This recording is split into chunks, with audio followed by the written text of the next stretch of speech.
Championship. That's where he sat, but his MIE Honda goes tumbling into the gravel trap through turn 15. They meet in the middle. Oh, and down goes Bassani. I think he may have been collected by Michael van der Mark there after a bit of a moment coming off the final turn, and Bassani from the top 5 positions is less than happy about that. He felt he had a chance of becoming #1 here today and taking the top in. Very frustrated with that.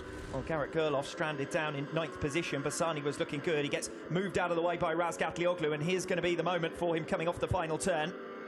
And he does get collected somewhat there by Michael van der Mark. Wrong place, wrong time as far as Bassani is concerned. Yeah, I think you'd want to see it from the other angle as well, just to see where van der Mark was. Obviously top rack, a little bit out of shape on the entry, and van der Mark lifts into the path perhaps of Axel Bassani. I'm sure this is one that will be argued both.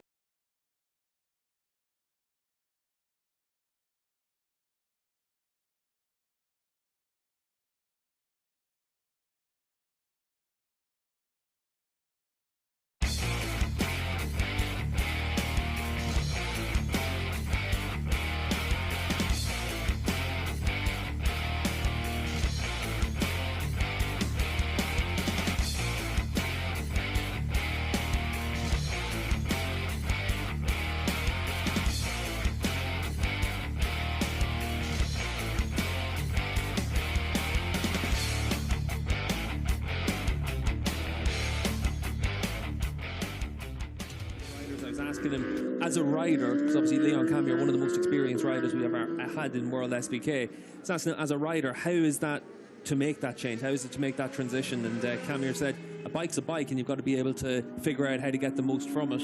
Obviously learning the Pirellis is going to be a bit of a struggle for them, but that's going to be the big task. And what we've seen from the likes of Andrew, we got a crasher there, and it looks like it's Oliver Koenig that's gone down. So making his debut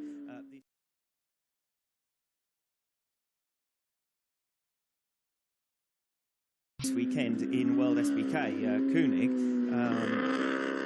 with just over 30 minutes remaining in free practice 1. It is Koenig who has gone down just on the exit of the one of the chicanes by the looks of things. Yeah, you can see Oliver there. He's in what looks like Cresson's leathers, but certainly it is Oliver that's gone down. He does actually have some superbike experience. He raced in the Endurance World Championship at Most at the season closing round this year, and actually was pretty competitive on it. But you can see there, just gets a bit of a kick from the bike there as it comes to a halt. That's through turn 3, so right at the start of the lap, that little bit of a flip-flop. Yes, so we were quite rightly cautious there, trying to ascertain whether the number and the name didn't quite match up, but we called it. Oliver Koenig then. There I went out into the middle of the paddock just to have a look out to where the weather has been coming from all the way through this weekend, and it is quite bright in that area. It doesn't look like there's too much rain coming in, so it is a case of just trying to clear off what we have now, but that's a big task to have. You can see them pumping the water in the background and then using the leaf blowers in the foreground, so a real task to